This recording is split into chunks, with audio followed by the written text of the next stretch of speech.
We got Melvin, Ingram on the Carter side, Devin Taylor close to the main. Melvin, the sack, the 9-yard sack there on third and third down 10 from the 15, you line up at defensive tackle. Could you just kind of walk us through that situation and what you thought as you were closing in on Todd Boyd there? It was just a situation where our coach just told us to get to the football. He looked us all in the eyes in the first quarter and told us to be relentless to get to the quarterback. So we all just got to huddle around each other. So I told him, man, we got to be relentless and get them on that third down. We all just had that mentality of being relentless to get there. That third down just won't me getting to the quarterback. It was because my fellow defensive lineman gave the pressure too, made him step up to me so I could get that sack. Is it Coach Lying or? Yeah, Coach Long. Let's go over here, Dan. Guys, talk about what the difference was in tonight's game versus what you did against Kentucky and Vanderbilt.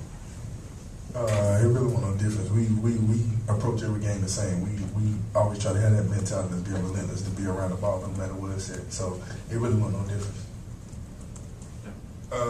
There wasn't a difference at all between this game and preparing for any other game. You know, it's like a rivalry, state-in-state game, but as far as preparation and everything, we took it as a number 1 week of practice and everything and get ready, you know, for this team, you know, preparing all year and everything for it. This is for both of you. Because of that relentless pressure from you guys, could you tell if Boyd was getting a gun shy back there in the pocket?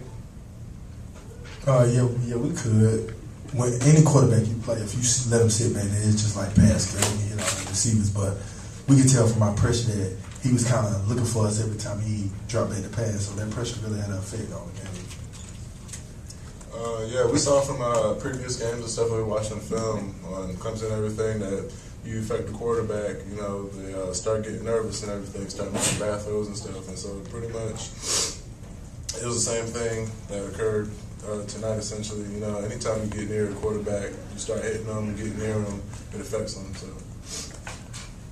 Melvin, back here in the back, you talked during the week about you guys coming back for your 10 and 20 year reunion. You might not remember any other games, but you're going to remember beating Clemson. Talk about beating them 3 straight times and just winning the rivalry game. Yeah, no matter how many years down the road it is, we're gonna come back and always remember that we beat Clemson 3 times in a row. So we can always say when we was here, we owned the state of South Carolina when it came to football. So when it comes to 10, 20 years down the road, we're gonna come back. We're gonna always talk about this. How much did preparing for East Carolina and Auburn help you prepare for Clemson? How similar are those offenses? I would say their offense is similar. We wouldn't just say Clemson and Auburn. We prepared every game up to this point for Clemson. So we just try to get better every week, try to build a stepping stone for our program. We try to have a winning tradition around here. So I would say every game before this helped us prepare for this game. Phil? This is for both of you guys, and I hope we can get an honest answer. Now that the regular season's over, I think the number is 4 times in the entire season offensive holding was called against your opponent's offensive line. I just want to know, get the reaction from you two guys, having fought all those offensive linemen for 12 games, and I think like maybe around 700 snaps, 600 something snaps, and only 4 times you drew a holding call. I just say it's pretty much part of being in the SEC, essentially. You know, we know our coaches tell us all the time, you know, we get holding all the time, get held in practice and everything, that refs usually don't call it anyway, so we just pretty much had to play through it all 12 games of the season.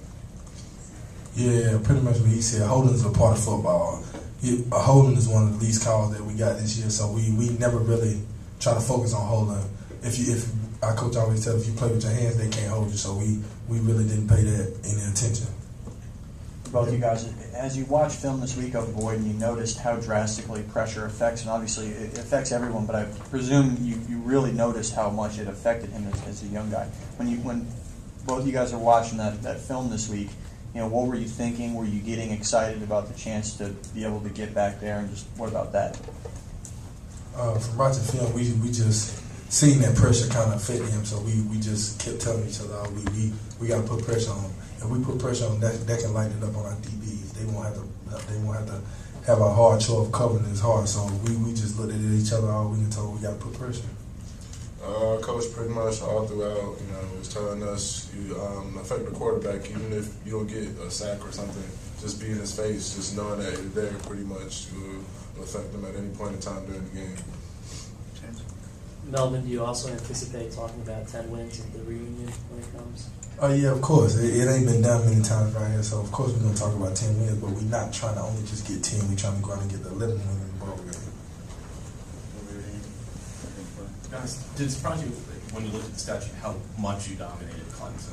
This may have been actually their lowest output in decades. The idea that you've done that. It really didn't surprise us much because that's what the ultimate goal was, to go out and dominate. We try to go out and dominate every football game from the line of scrimmage. Every time we go out on defense, we tell them if they can't gain a yard, if they can't score, they can't win. So it really didn't amaze us because we try to go out and dominate everybody. Melvin, talk about what was going through your mind on this being senior day, and did it end up how you envisioned it? No matter what am I doing, I can be anywhere and I visualize myself making plays. So it being senior day, I just try to go out with a bang. I just wanted my team to get a victory. It didn't matter if I didn't make one play today. As long as we got a victory, I just want to go out with a victory. This question's for both you guys. Your offense held the ball for 37 minutes. How big was that for you guys? It was just good, being able to get us off the field more so than any other thing. Because defenses, as long as we do good, give offense back the ball, it gives them more opportunities to score. Yeah, I feel the same way. Anything else for these guys?